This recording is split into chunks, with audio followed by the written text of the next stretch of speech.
Alright, how's it going, everybody? We got your favorite admins here. We got Josh and Ryan, man. How's it going, guys? Welcome to our 90s nostalgic review, and we're just going to go over some stuff from the 90s that we all love. So we got a couple different lists for you this week. We sat together and we decided to come up with a couple different things. So what we want to kind of break down right now with everybody is some of the best and some of the worst remakes that we've seen, TV and movies from the 90s. And we've seen a lot. Like, throughout the past couple years with the resurgence of 90s nostalgia, everything, pretty much we've just gotten spoon-fed garbage, and every now and then get sprinkled a little bit of awesomeness in that garbage. That's an understatement. So what we're going to go ahead and do right now is we're going to start breaking them down, but what we're going to do is start with the worst first. So, you know what? Let's just go ahead and start it off. Josh, what do you got for your number 5 worst remake that you have seen? So I'm going to start it off with Space Jam. So Space Jam, not because it was the worst of the remakes, but I'm putting it on this list because it had so much to live up to that it didn't actually live up to the hype. So when you have this masterpiece that was Space Jam, and I've rewatched it recently, and it holds up. It's still super funny. It's hilarious. All the jokes are still relevant. They're still poignant. Everything just hit in all the right spots. And even with Michael Jordan's clunkiness, a lot of people complained about his acting. But I mean, when you compare that next to LeBron, it makes him look almost like an Academy Award winner. LeBron was stiff, and I mean, he's a basketball player. I knew he wasn't going to be a great actor. It was brutal to watch. It was brutal. And again, it wasn't that it was such a terrible movie. It just had so much to live up to, and it just didn't even get close to that benchmark. Like, if you had just told me it was a Looney Tunes movie with LeBron and not called it Space Jam and called it, I don't care, call it whatever you want. Don't call it Space Jam. And I might have even received it a little bit better. But overall, like, all the jokes that they used were really forced. Some of them were dated, and I don't know how that's even possible. Like, it didn't take them that long to make this movie. I remember hearing about them starting it, and then from start to finish, there's no way the writer's room was that lagging. No. It was lagging that hard to where they couldn't come up with jokes that were still current by the time it came out. I can understand that. Well, and you know what? Like, Space Jam, that first one with Michael Jordan, it really did hold so much nostalgia for us. Like, that movie was the first time, like, we had really seen, like, one of our sports stars mixed with, like, the Looney Tunes. It brought, those two worlds together, and it did it great. And plus, it has Bill Murray in it. Like, Bill Murray's cameo is probably, when I rewatched it recently, was probably one of my favorite parts. It's the greatest thing, and to find out, like, he didn't even want to be part of the second one, so they put a little Easter egg in there. That's why he wasn't in it? Yeah, he didn't want anything to do with it. See, that sucks, because I was really bummed and hoping they'd put just a little bit of Bill Murray in there. They tried to, and he was busy doing something else. He didn't want to do with it. That's the rumors. If that's true, and they did in fact at least try to get him in there, then that makes me a little bit happier. Then it was complications, but they had at least had the foresight to think about it. You got to. But like, they had a lot of Warner Brothers just was shoving their IPs down your throat. Like, look at us, Game of Thrones. Look at us, Harry Potter. Look at us, just. It was overdone. It was like, we get it. You own all these IPs. What it really was to me, and it's set up like this, was Ready Player One. Let's just throw everything that 90s and 2000 kids will understand. Let's throw Harry Potter and Lord of the Rings and the DeLorean at them. And let's throw a Predator and Alien at them. They'll get it. They'll totally understand this. It even reminded me of the Lego movie. Like, let's mash up everything. Yeah, let's get everything together in one movie. And I don't know, I think, like, cinematically speaking, all this started with the Avengers. When they realized how lucrative it was to build a universe and then just throw all those characters together. And I mean, they're the highest grossing movies continually. There's money to be made. And I love it, though. Universe building's great. That's why everyone likes Star Wars so much. Dude, because when they came out with there's 6 movies, you didn't have a universe that, other than in like comics, that was that expanded, and people loved it. No, and books. Trust me, that's where, like, little surprise, guys, one of my picks has that same idea around it, is the universe building. So I really agree with that. like take it to a whole nother level. I also think that with that new Space Jam, there was already so many issues in the bag with it, with all the conflict, with all the culture with Pepe Le Pew and Elmer Fudd and all of those other characters, that it started just putting a bad taste in a lot of people's mouths that were hardcore Looney Tune fans. So it was kind of jacked up both ways the way it went. So I don't think it set off for a good pace for it to actually make a lot of money. Why I was upset with the Pepe Le Pew thing was not that they didn't put him in it, because I get it, he's very rapey. Like you can't watch a Pepe Le Pew episodes without Looney Tunes without going like, it's cringy. Like let's be honest, cringy. Man. I mean, there's obviously funny parts to Looney Tunes episodes, but looking it's back definitely now in cringeworthy. retrospect. But when I found out that the scene that they took out with him in it was him being pervy and then getting slapped for it, so he got the punishment, a retribution, and I think that shows an even greater message that, hey, girls, you don't have to stand up to this. If boys try to act this, pervy, you handle your business. Yeah. But I think it was a lost opportunity where they tried to do something culturally appropriate and then thought into it too much to where, woke culture just took it out. Yeah. That said, it still was a bad movie. Like it wasn't horrible, but so it definitely made your list. I don't like it for all the reasons.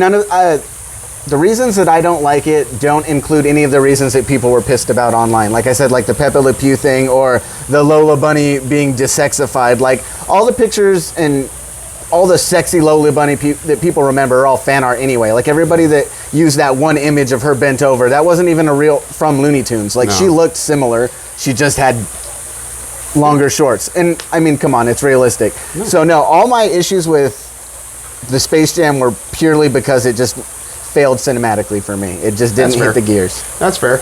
You know what? So like we'll segue into the next one. So like for my number 5, I'm petty. I've got to say, like, he's a better man than I am. I'm petty AF. My first 4 picks are petty. So my first one for number 5 was the new Total Recall with Colin Farrell in it. I loved, absolutely died over Total Recall as a child. That scene on Mars and just that whole film as a whole was just so profound for me. It was well directed. I thought it had a lot of humorous parts, and I mean, it had a lot of iconic parts too. Who can forget the triple-chested lady, or was that in the? I haven't seen that. Yeah, I love Arnold movies. I love Total Recall. I haven't watched that. You know what? It's been so long, I can't even remember it. I saw it one time over at the theater, and it was funny because Colin Farrell was actually opening for it. It was over at the Palme d'Or, and it's funny because the theater itself is owned by Bryan Cranston, and this is when he was doing Breaking Bad, so he was able to get Colin Farrell there. And this turnout for this movie was horrible. There was like 20 people in the theater.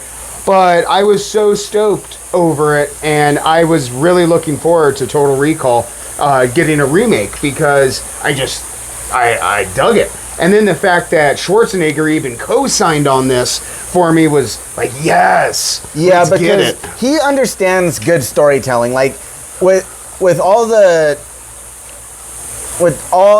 everything aside from him as like an actual person, like you take Arnold Schwarzenegger and all the movies he's made, none of them are actually terrible. No, they're not bad. He chooses his movies really wisely. They are what they are. They're genre. Like he knows his genre. You stick with action packed movies. Give me some explosions, give me some collateral damage. He knows where he makes his bread and butter. And he's done slight crossovers, like with Kindergarten Cop. That was family, but it still had the action. It still had he knew where he makes his money. Like he knows that he does. After watching Twins, he had a comedic backbone. But so having him signed off on this, I was excited, and I went into this movie really, really excited. And to sit there and watch this, I remember thinking to myself, like, when the credits rolled, like, what did I just see? It's like they took the essence of this movie and everything that made Total Recall, and they're like, you know what, let's take an active part and remove anything that was good about this movie. See, sometimes with movies like that, they're so quirky and so unique that without doing like an actual recreation of the movie with the same jokes and quirks, you can't really hit the same cylinders. I mean, every now and then you'll get storytellers that do it right, but and you really didn't. So for me, I'm just petty AF on that. You had everything laid out in front of you. You didn't have to do anything different. All you had to do is just revamp it a little bit, bring it into the new generation, and you totally fumble-rooski. You pooched it. You know, you had one job, man. It's kind of how I even feel with like Game of Thrones. You had one job, man. George R.R. Martin gave them the foundation. Just follow this plan, this formula. We got you. And they're like, you know what? Yeah, let's do something a little different. And we saw how that worked. I think that was done on purpose. So like I said, like initially the first book and the first season were so like page for page, scene for scene exact. But around season 2, it was a conscious decision where they said, we're going to get to the same end point, but we're going to take 2 different paths to get there. And and that's the frustrating part. I hope that now that he's seen how terrible that end point was received, and it's changed. Well, and that's kind of like my idea is, and that's where a lot of my picks fell in at, is you had a classic put in front of you. You had something that was a foundation was already set. You didn't have to do much. You just had to bring it into the new generation and to just drop that one ball. The storylines might have been great, everything might have been there, but execution and follow through just lacked. So for me, it was a huge moment missed. I'm gonna be dead honest. I haven't watched a Colin Farrell movie since then. So I was gonna say that I haven't watched it because Colin Farrell's hit or miss. I feel like after SWAT, I was like, I'll pass on Colin Farrell. Dude, we won't even talk about SWAT. We're lucky we're not talking about just bad movies in general. Phone booth. That would have made there. All right, so now we're going to look at our number 4 picks for the worst movie remakes. And you know what? We're going to snake it back, so I'm going to double up here. And my number 4 pick, I went brutal against it again in petty AF. I went Point Break. Point Break to me was I was so close to putting that on my list. Point Break, the original with Patrick Swayze and Keanu Reeves and Gary Busey. That was like one of my first action films, and honestly, like made me just love those cops and robbers and you like dead presidents and set it off. Like it was in that same spirit. So when I heard that this was getting a remake, I was so pumped about it. I was too. I was really excited. And like the reason I didn't put it on my list is when I thought about it, I couldn't think of a particular reason why it didn't live up to the original and why it wasn't as good. Like I thought about the action scenes and they're top notch. They were done great. It looked amazing. The story, I mean, they used the same story. The acting was fairly on point. It wasn't anything like dry about it. It didn't have the same feeling. No. And I think it all comes down to the acting was okay, but it wasn't this. It's not Keanu Reeves, it's not Patrick Swayze, it's not Gary Busey. You didn't have 3 legends on there. I really feel like they're just like, we're going to Michael Bay this out. We'll throw some explosions on there. We'll go extreme. We're going to have some sky surfing. It's going to look 4K. You'll love it. We're going to have sky surfing right here, man. Cloud kicker. We'll do something bad with that, dude. And, free falls.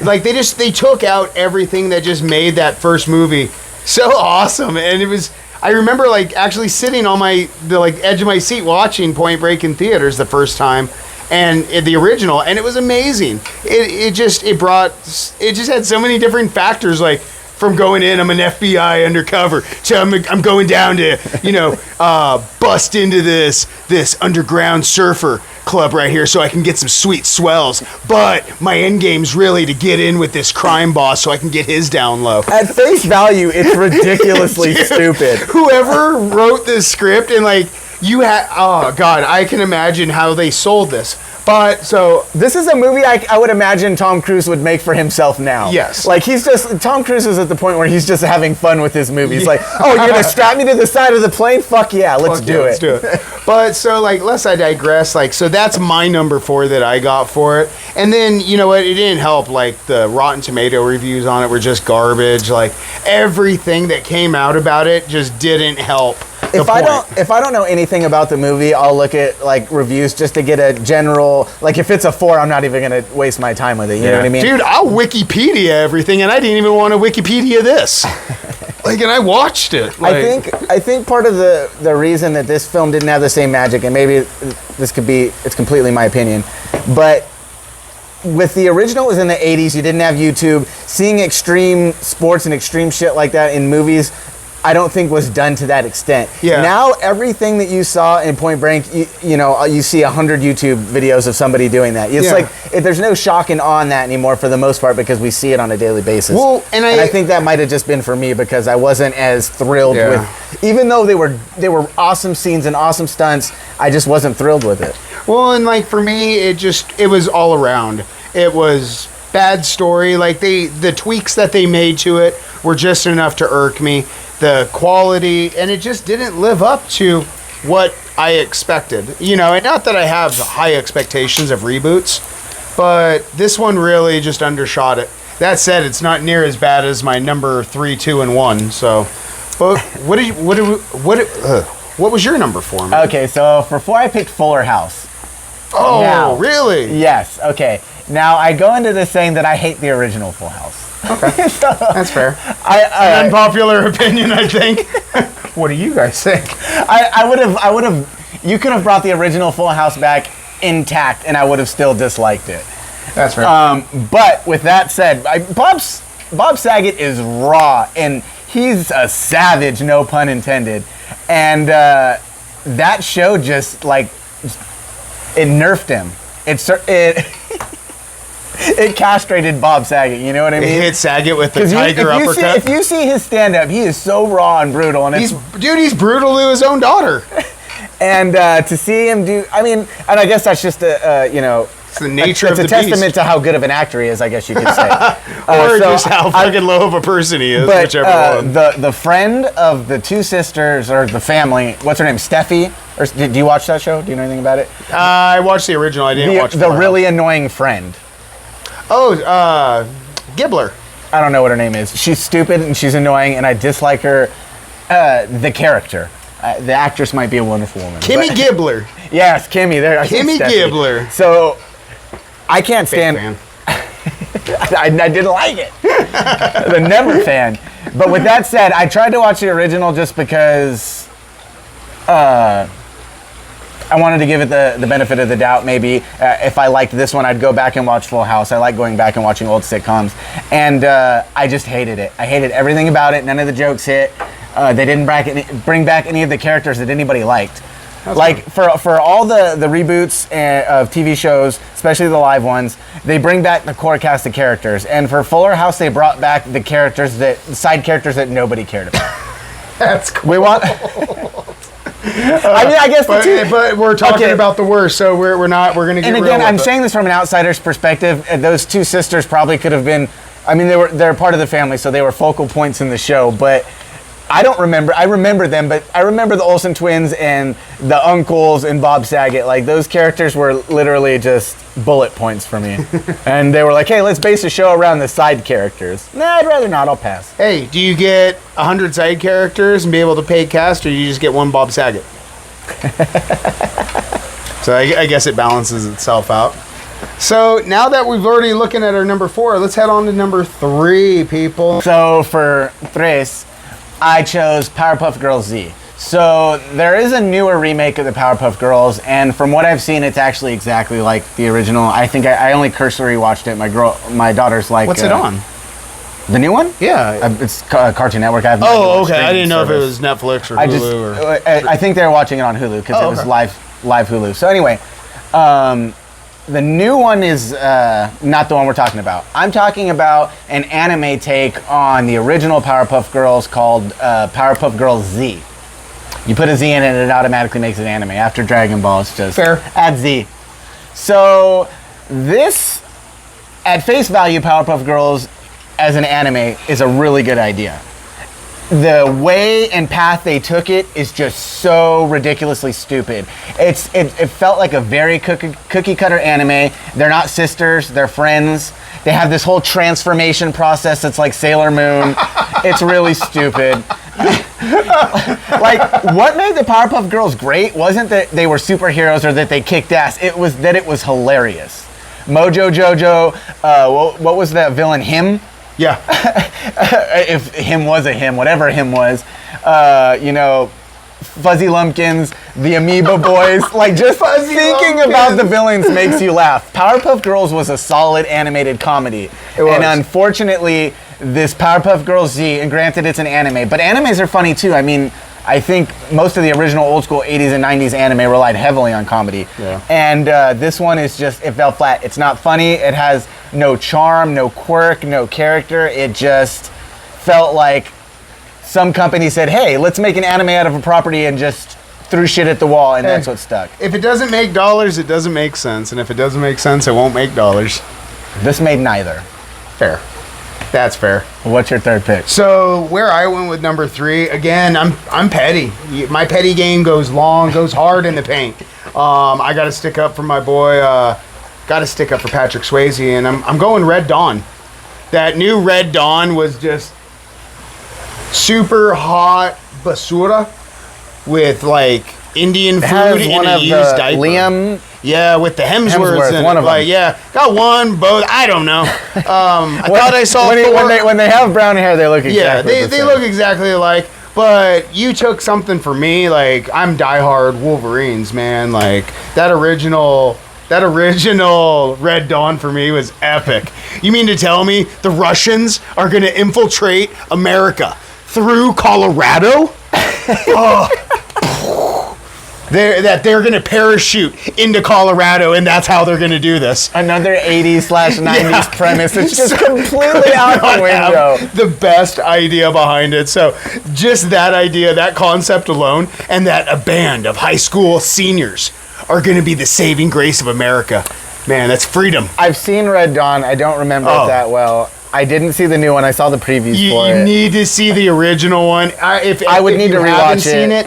I highly suggest you watch the original Red Dawn. It is a work of art, and it is just amazing. So if you haven't watched any of the originals of what we're talking about, obviously we're giving you the worst of the remakes, but if you haven't seen the originals, go back, because all the originals of every movie and or show that we've talked about, 100% certified solid. Yeah, certified 90s nostalgia right there, people. There you go. So, like, I got to go that right there, because that movie for me held so much weight. It was a great action movie growing up. It just had such a corny premise. Everything about it was just so outlandish and over the top 80s. So with the new one, they're just like, all right, let's take out all of that, and we're going to replace the Russians with the Koreans.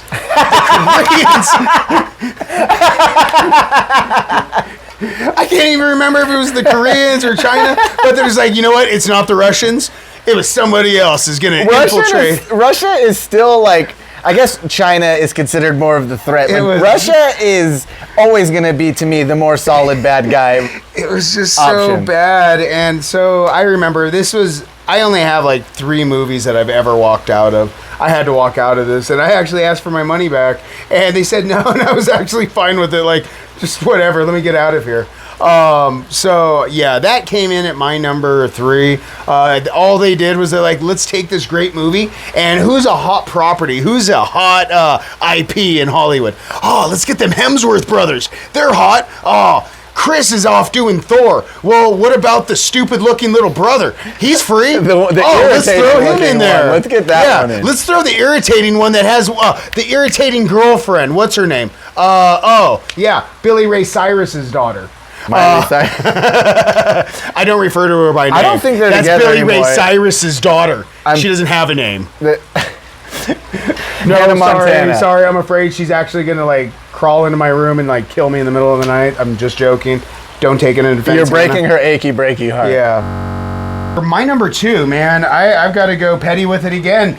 I actually went a movie that we have grown up with, and I went RoboCop. I don't know if anybody watched the remake of RoboCop, the reboot of it, or remake, whatever you want to classify. If you were to look at box office sales, the answer is no. Oh my God, that thing was, I remember being stoked on it, like hearing that they're giving it a redo, like they're going to bring it into the 2000s. Cool. And then I saw the screenshots for the suit. Like that weird black suit that they totally just took. Again, something you didn't have to mess with. Just take that idea and just Bring it into the 2000s. Just like what they do with cars, throw a little bit more angles on it, a little bit more curves. Make it sharper. Yeah, whatever. and make it a little bit sleeker, and you're good to go. RoboCop looked legit as fuck. It was just, it blew my mind that it's like they're like, somebody on that staff loved Tron. Yeah. Somebody on there, from the way they did the motorcycle to the way the suit, like it just reminded me of like Tron meets Metal Gear Solid meets the Cyborg. I was and thinking it was just like, poof. I was thinking of that. There's our RoboCop. Oh wait, he's got a sword. No, we're gonna give him a gun. He reminds me of if you've seen Black Mirror. Do you watch Black Mirror? That black dog that hunts you. Yeah. It really that like did. Black like. It just felt cheap. Like and shiny physique is like. I don't know. People in movies are leaning towards that being futuristic it was looking. Just, it was weird. It felt like that idea of like what the 70s thought the 2000s would look like. Like everything's going to be plastic and amazing. And it just was like, it looked cheap. And it just, it was just a horrible recreation. The storyline, the movie itself was just horrible. I can't even legit. That's exactly what you were talking about earlier, when you had a solid movie that had enough room for you to tweak with it and still have a really good storyline, and they just shit the bed. I cannot even tell you who was in the movie. I cannot tell you one actor or actress that was in that movie. I cannot tell you who directed it. I think Jennifer Connelly may have been the doctor. Couldn't tell you. Yeah, I can't tell you. Couldn't tell you. I know that there was males in there and there was females. That was it. And there was a dude that was bald that had a metal tin can on his head. I saw that, but other than that, it was just like, man, and to hear that they were actually gunning for a part 2, if they would have destroyed movie, I mean, when they're making movies, they're making RoboCop it with the expectation was amazing that itself it does too. Well. So RoboCop 2 arguably that was is one better of, than like, the first arguably for me, and I don't know, maybe even for you, that was a solid sequel. Like that actually made the bin on a great sequel to the original. I like it better. I'd say arguably it's better than the first one. So to hear that they were actually trying to do something more with that, oh my God, I could not imagine how that would have proceeded out. So what did you have for your number 2, Jay? Okay, so for my number 2, I picked this because the original, probably like the first scary movie that I saw as a child, it's one that's always stuck with me, and that's Child's Play. Okay. Now, we've had tons of, I'd call them sequels. All of the Child's Play up until this one are sequels, and I think they're remaking it again. They've got the new one coming out is a TV series. Okay, it's a TV series, and I think it's on Sci-Fi. I'm not sure Sci-Fi, but I think it's completely separate, the storyline from this one. Well, from what I hear, it's attached to the same idea that the new one is, with the Bluetooth and wireless. I didn't have a problem with that. That I liked because it gave it a modern take. And I like that. They did right with the storyline. I like how they brought that in. But Chucky himself as CG, when you take something that they did as live action, like with Ninja Turtles, or even what they did with Star Wars, when you take something where you have live action, critters that aren't human, and then you make them CG, it's just, there's so little room for error, and it didn't even look like it was part of the movie. It had that uncanny valley look, which is for a doll that's supposed to not look human to begin with. Yeah, he had like that weird plastic glossy tone to him, as opposed to like the fleshy latex. I get it if you don't, perfectly match skin and CG, but you're matching a plastic doll. You should be able to nail that. But it's not even that. There's an idea of practical effects and great studio quality effects versus CG. Original Child's Play, you were dealing with some of the best practical effects in their time frame. I mean, there was better ones in the horror movie genre phrase, especially with your Romeros and your different FX companies that were out there. Any of the ones that were working on Friday the 13th, Hellraiser, Nightmare on Elm Street, any of the Jaws, like their companies were putting out quality stuff. And so that new CGI, it just had a weird, it didn't feel threatening because there wasn't a physical body there. Like, you knew it was fake. Whereas that other one, it's kind of like the Tyrannosaurus in Jurassic Park. You know that shit was real. You know that it went to go and bite, like, it would react. And we see pictures of it sweating. Like, there's pictures of, like, that real Chucky doll, like, sitting on, like, the actor's lap and stuff like that. So I think that's also what makes it that much better and less corny. It's kind of the same idea with Leprechaun. Like, Leprechaun was, like, the corniest horror movie franchise ever created. I think that's why it's so successful. I think it balances between like Chucky's puns and the Leprechaun's puns. Like they were both horrible, but the idea that it was all practical effects, and then when you find out that the Leprechaun is the same actor from Willow, and it's like, oh, hand grenade. When you find out, like I didn't know that. Really? You're talking about the little person, right? Yeah. To play Willow? Yeah. Yeah, he's in like. I can't remember his name off the top of my head. Warwick Davis. He's There we in go. almost every Star Wars Warwick Davis movie. is the Leprechaun. Yeah, That's been one of his biggest that's cool. franchises. I didn't know that. Yeah, Yeah. he's in not every Star Wars, but almost every Star Wars, and his characters always start with a W. Yeah. And then same thing, like I was stoked to hear that Mark Hamill was the voice of Chucky. What?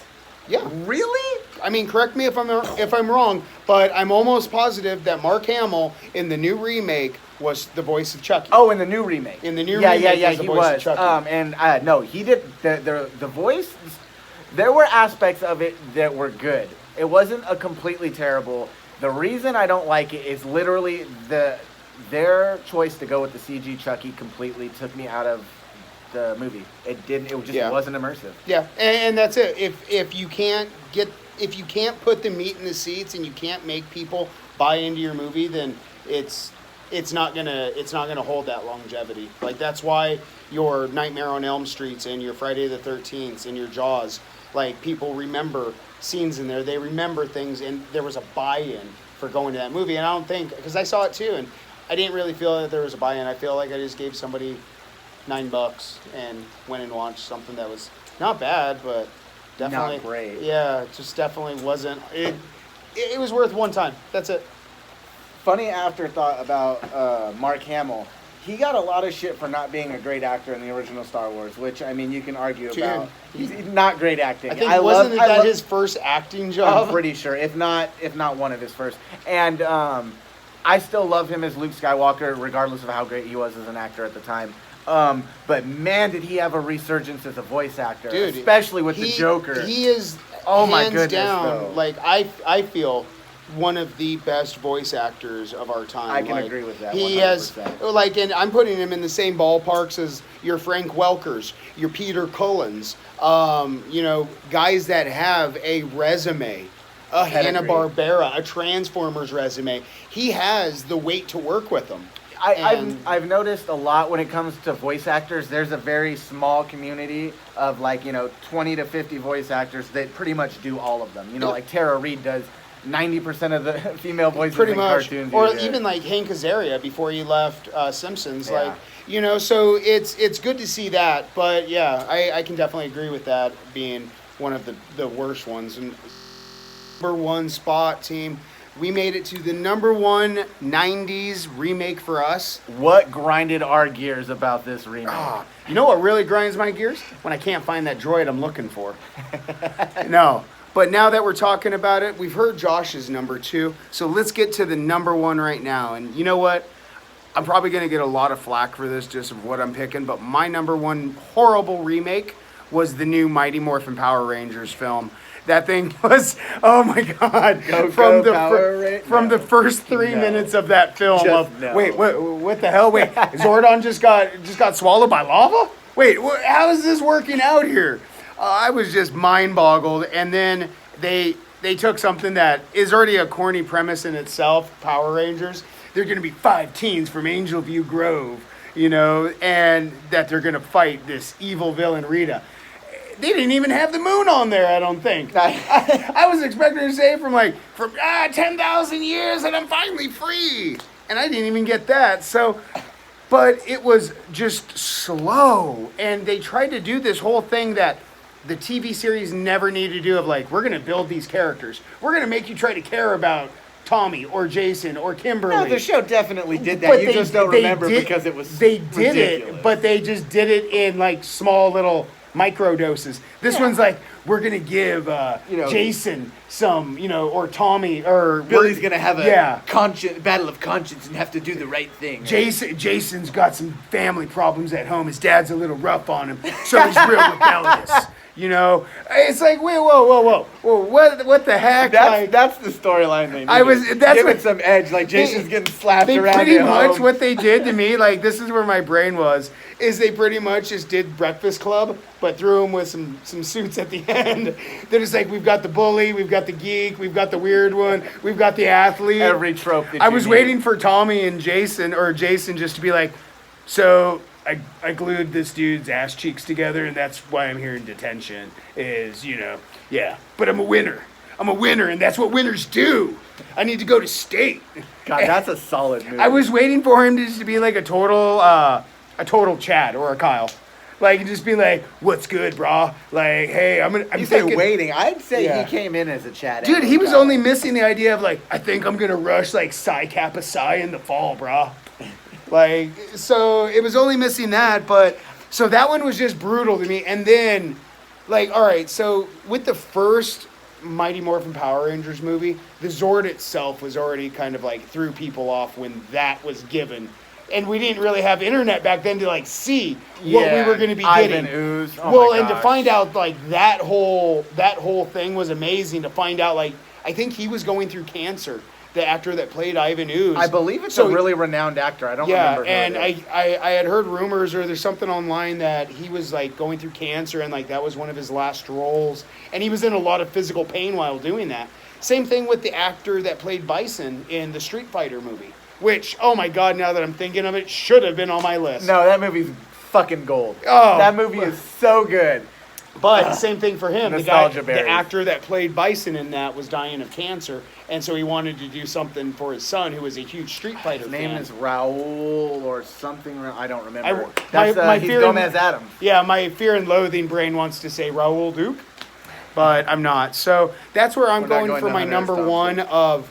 You just already had something for me, which was iconic. Like, there's only like 3 iconic shows for me, and it's like the X-Men animated, DuckTales, and any of the Disney animated shows, and then Power Rangers. Well, see, the show never took itself too seriously, especially the That- movie. It leaned into the the campiness. corniness, and Right. and then that's also where it missed it. This You movie missed tried the to idea. This movie tried to amp it up, go all action, Yeah. all out. We're gonna balls to the wall, Michael Bay Transformers, and they just didn't. And I think even that idea of like, And even if you go balls to the wall with that action motif, they could have, and they didn't. Yeah. Like even the action scenes it was lacked. it was really crap. weird, and then they Not had to mention this, their suits look like shit. yeah That needs to be brought well, up. and then I'm not even going to get into the idea of like it irritated me when they were able to drop their visors. Like that irritated me more than anything, as opposed to like for me, my Power Rangers take their helmet off Yeah, whole and helmet. hold it underneath their arm. Like we're they don't have the bikers. visors just pop down. So that frustrated me. But then the big baddie was Goldar.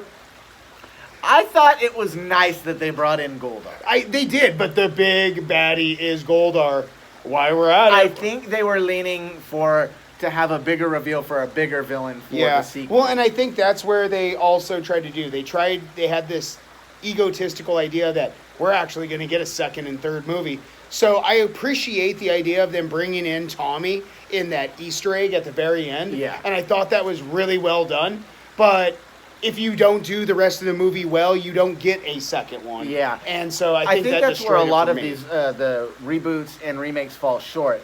Is they go in, thinking they're having an IP that they're going to be able to extend for possibly a second or third installment, and then they don't use all their firepower because they want to save Yeah, it. they So you're wanna not going at it say- with bring their 100%. cards close to chest. Right, and it's like, come on, dude, go all out at 100%, and then with the sequel, start with something new, fresh, and go all at it. Leave it all 100% out on the again. table. Right. I kind of get with that with like sports. Like leave it all out on the field. So at least if you don't get that second one, you put it all out Exactly. there. As opposed to, oh, well, shit, if you watch the DVD, the special collector's director's cut, you'll see that there was like 30 minutes of extra footage that we pretty much Zack Snydered out of this. And we just didn't use because we thought we could use it next go around. That's another problem too, is that when they're trying to universe build by bringing in sequels before the first one's done, they're leaving things that without context seem just out of place because they're building for something that's going to pay off later. But the audience doesn't know that that's supposed to pay off later. No. It just doesn't. They seem know that, but like you fluid. said, the audience doesn't.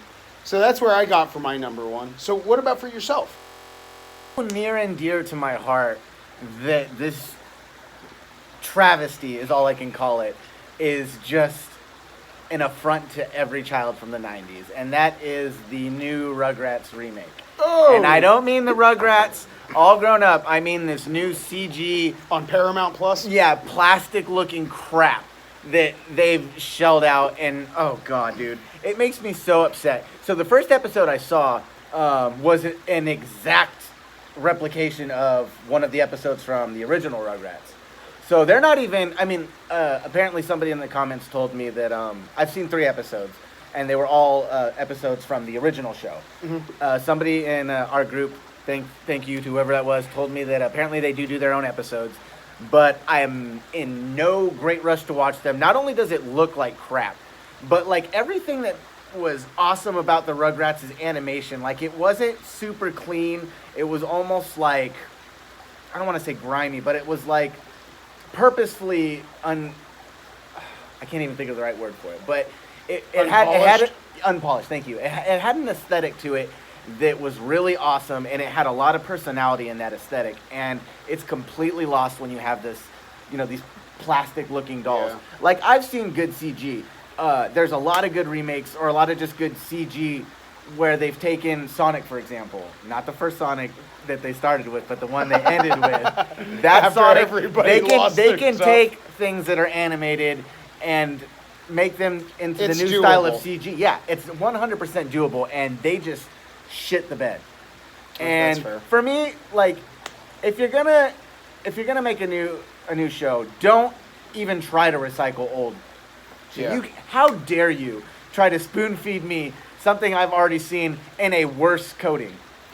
Well, but I kind of think about it. Like, think if the X-Men animated did a reboot, just full-blown reboot, they would literally just be giving us the comic books. Right, again, like that animated series never deviated from one thing, like the MCU does, where they'll kind of like throw in like 9 ideas. Well, that's fine though. I have no problem with that. But the problem I have is where you take something that, and it's not just the animation that bothers me. It's just, I guess it is the animation because I haven't seen the new ones to be able to tell you that they're not well written. But the animation is so off-putting. It's really ugly. I just don't like it. I looked at it and I tried to give it the benefit of the doubt, just because even if you watch one of the episodes like I watched that has an old premise, an old storyline, that still worked at one point in time. So it should still work with a new face paint or a new coat of paint. Sometimes it just doesn't. Well, but, I gave it the benefit of the doubt. I watched 2 episodes of it, and they brought back pretty much the entire voice cast. So they brought back that for the familiar sound. They wanted to at least... To be fair, 5 of those characters are done by, like, 1 actor. I know. But, so they at least brought that back. My biggest thing was, man, you don't screw with Grandpa. Grandpa was my dude, and how dare they do him dirty like that. They messed with Grandpa? They made him just seem super pervy. Like super Pepe Le Pew. He wasn't like that, They made him seem like... He wasn't creepy old man in the least bit, no, but... He was really just awesome and quirky. But he was. That upsets me in the cartoon he was, because there was a nice little Easter egg. The video vixens? Yeah, like, I got some videos from the video store, little guy. Like, this one's for you, but video vixens, that's for when you go to bed for Grandpa. Okay, I guess I don't necessarily think that makes him a pervert. But it was just... But yeah, No, and not even the idea that they made... Not even the idea that they made him seem like that. It was just... They just tried to throw this weird spin on it, and then they threw a weird... They finally came out and they said everything that people have said for years, that Lil and Phil's mom is, a single gay mom, and we've all known that. Yeah, Howard was 100% the lesbian equivalent of a beard. Yeah, so we've known that for years, that Phil and Lil's mom was homosexual, and that's cool. Howard was such a pointless guy. love that they finally brought some individuality into her, and they brought her in more to the series. They tried to, kind of what you were talking about earlier, taking secondary characters, like making the parents actually more part of this. Because if you don't mind when they include secondary characters to make them more prominent. I don't like when they take the secondary characters and make them the focal point. I mean, and it can be done right, but when you take terrible secondary characters, the B grade secondary characters that nobody cares about, and then you make them the stars of a show, it's just not going to work. So pretty much, they only added the two things that they made sure to keep was they had to have Cynthia, had to have Angelica Cynthia, Of course. and then they had to have Tommy with the screwdriver. So I will watch some of the new storylines and get back to you, but honestly, the aesthetic is just so ugly and off-putting, I just don't like it. Dude, it takes a couple episodes just to get into. Yeah, but see, if I have to take a couple episodes to like something, it's not worth watching. Well, no, not necessarily, because that's how I felt about WandaVision. Those first, 2 episodes of WandaVision. They were so good. No, they were, but the aesthetic. That's what made it badass. I thought that was not, I wouldn't call it revolutionary, but the route they took with WandaVision and to just, dude, they took a superhero franchise and took it in a completely unknown direction, something nobody's ever done. And they did, but it was just that aesthetic. The storyline was great. I knew where they were going with it, but the aesthetic of it was hard for me to bite into. I understood the idea that they were going to move from the 50s to 60s, Right. 70s, and on, but that first 2 episodes was hard for me to get behind. As being a kid from the 90s. As I watched it, it grew on me, and then I had to go back by the end of the season and fully rewatch it. From a completely It was just hard cinematic for me to buy standpoint, into. I appreciate what they did so much with I did, but it was just, I remember saying, I'm not going to watch it. I'm not going to watch it. I remember you telling me that. I'm not going to watch it. And, but I did. I literally, as being a kid from the 90s, you grew up on reruns of old I Love Lucy episode, Dick Van Dyke.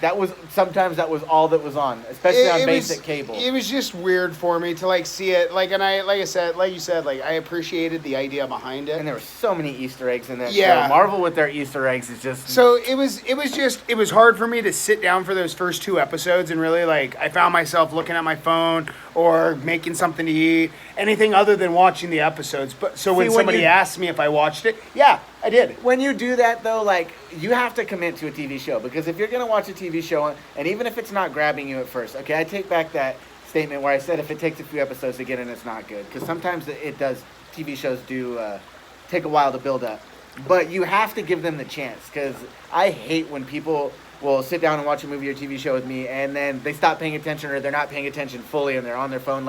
You can't get the full experience when you're doing 2 things at once. No, and you really can't. So that's where we're looking. So you have to give them a chance. Yeah, so that's kind of what we're looking at right here. We really hope you guys appreciate our list of our top 5 worst remakes. So what we're gonna do now is let's get popping with some of our top favorites, some of the best. We're gonna get the party pumped up to 11. 11.